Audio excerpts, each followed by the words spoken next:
Bonjour et bienvenue pour la critique No Popcorn du film Sinister. I didn't want to move here. We couldn't afford to live in the old house anymore. Plus, the new story I'm writing is here. Is the story a good one this time? I'm gonna write the best book that anybody's ever read. You gotta be kidding me. Family hanging out, barbecue 79.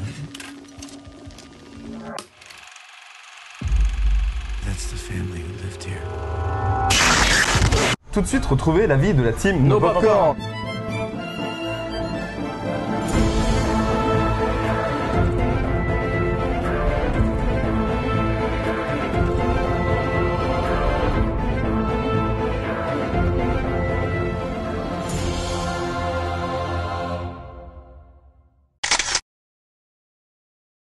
Un peu à la manière d'un livre de Stephen King, on arrive dans une petite ville, peu hospitalière, étrange, mais c'est un peu calme quand même au début. Il faut attendre quand même que Ellison il tombe sur les bobines pour que là tout change, il y a une autre ambiance brumeuse. Déjà, dès le départ, si tu te bases sur une ville que personne connaît, où il pleut tout le temps, et où tu es dans une maison au milieu de la forêt, forcément c'est glauque. Ouais. Donc Stephen King l'avait bien compris, et visiblement les scénaristes de Sinister l'ont poursuivi dans le même style. C'est vrai que je vais dans votre sens. Le personnage de Ethan Hawke me rappelle un peu le Jack Torrance de Shining, cet écrivain un peu obsessionnel. Au début j'étais un peu réticent, mais le film m'a vraiment séduit. Et ce qui est le plus dur pour ce type de film, c'est de bien se terminer. Et la fin tranchante, à la manière des DC Comics, m'a vraiment surpris. Il y a vraiment un côté thriller, enfin une enquête, une vraie enquête, donc avec un vrai scénario qui nous donne envie de regarder jusqu'à la fin. Et la fin, on n'est pas déçu.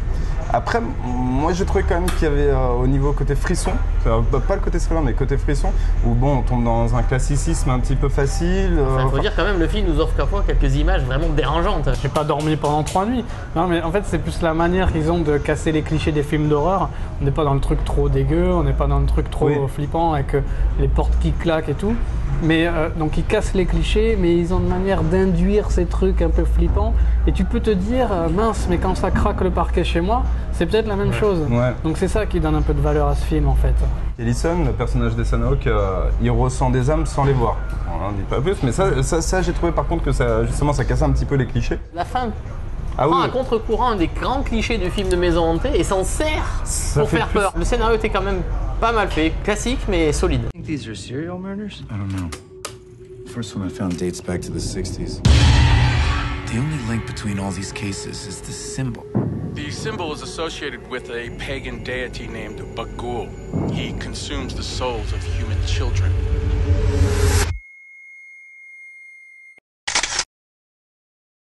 Moi, Ethan Hawke, je vais mettre une petite réserve sur son jeu au moment où il regarde les vidéos. Je trouve que c'est un petit peu exagéré sa prestation, c'est un petit peu dommage.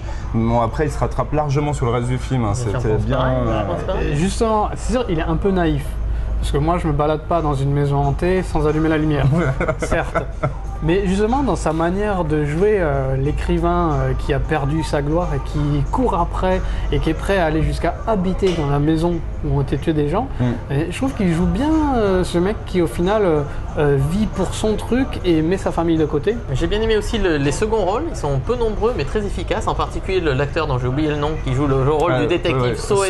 Au début, on pense que c'est le ressort comique du film, un peu un personnage pour détendre un peu l'atmosphère, et au final, il a vraiment une utilité dans la conclusion qui est pas mal fait. J'ai bien aimé aussi les interventions du spécialiste des crimes qui apparaît qu'en webcam, en discussion webcam avec Ethan Hawke, qui est joué par son ami d'ailleurs Vincent D'Onofrio, qui nous avait marqué dans Full Metal Jacket.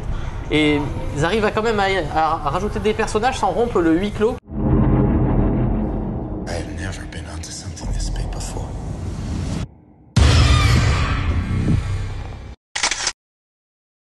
Au niveau de la projection, il y a des effets un peu Fight Club. Beaucoup de accéléré, ralenti, on attend même qu'il y ait des images subliminales qui apparaissent. J'ai beaucoup aimé moi ce côté-là. Ces films, justement, les films en Super 8 et découvre, c'était comme des petites façons un peu found footage à la mode en ce moment. C'est comme chaque fois un petit film dans le film. Et surtout, ces petits films sont très terrifiants. Parce que au niveau du sound design, les musiques sont inquiétantes, oppressantes, des sortes de litanies un peu vraiment malsaines. Là, c'est le vétéran Christopher Young, spécialiste de la musique de films d'horreur qui s'y colle. C'est malsain, c'est oppressant, donc c'est réussi. C'est ça justement. En fait, c'est le found footage, on le voit partout. Il n'y a que ça en ce moment avec les Paranormal Activity, on mange que de ça. Mais là, il te propose ce concept avec la mise en scène traditionnelle. Et les deux ensemble, c'est ça qui te fait te dire que ça pourrait t'arriver.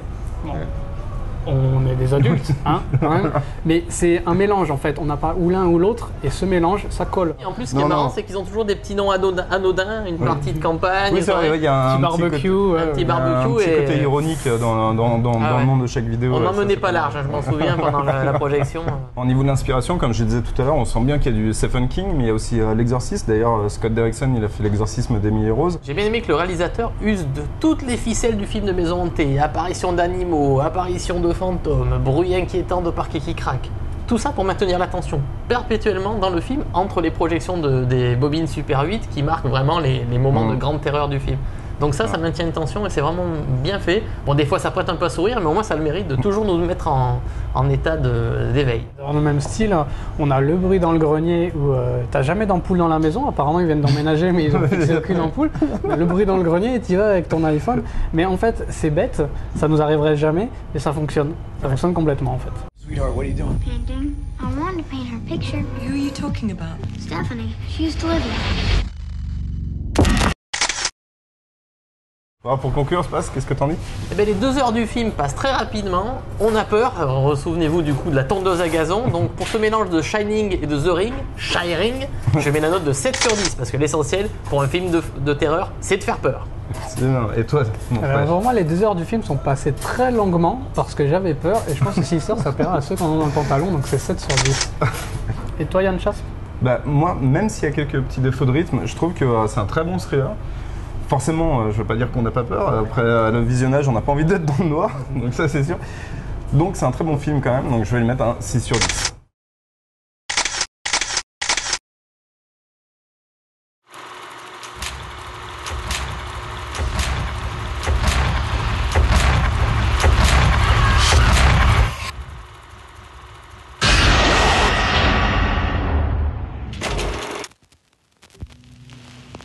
Et surtout, n'oubliez pas de nous retrouver sur Dailymotion, Twitter, Facebook et surtout sur nopopcorn.fr.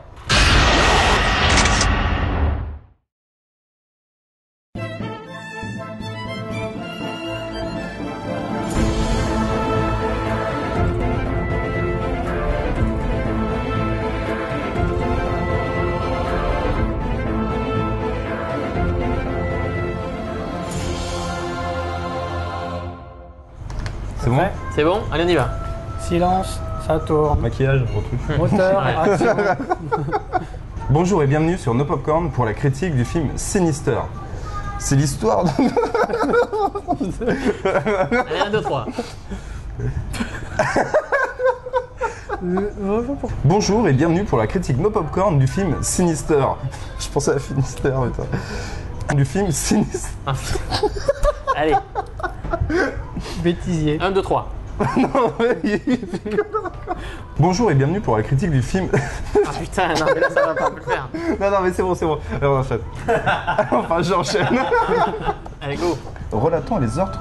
putain. Ah putain. Dans le grenier, Ellison trouve des bobines...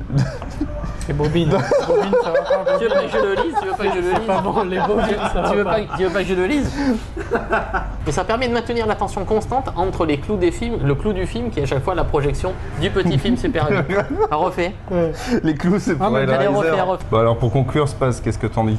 Mais j'étais un peu... Non, refais, vas-y, refais. Vas-y. Bon, alors pour conclure, Spaz, qu'est-ce Eh que... ben, vas-y. Et moi, donc, malgré peut-être que... Merde. Allez, refais. Ah non, ce que tu peux faire, au pire, parce que de toute façon, tu peux faire un plan fixe. Toi, tu mets ta tête comme dans Sinister, ça faisait bien ça à la fin. Ouais. Tu sais, Michael. Oui. Michael. Rouille-toi, allez. Allez, go. Elle a l'air de con. Facebook déjà. Et surtout- Ah, putain. Mais moi, je Il faut pas regarder, Non, mais il faut pas regarder. tu regardes pas, tu fais- l'objectif. Vas-y, go.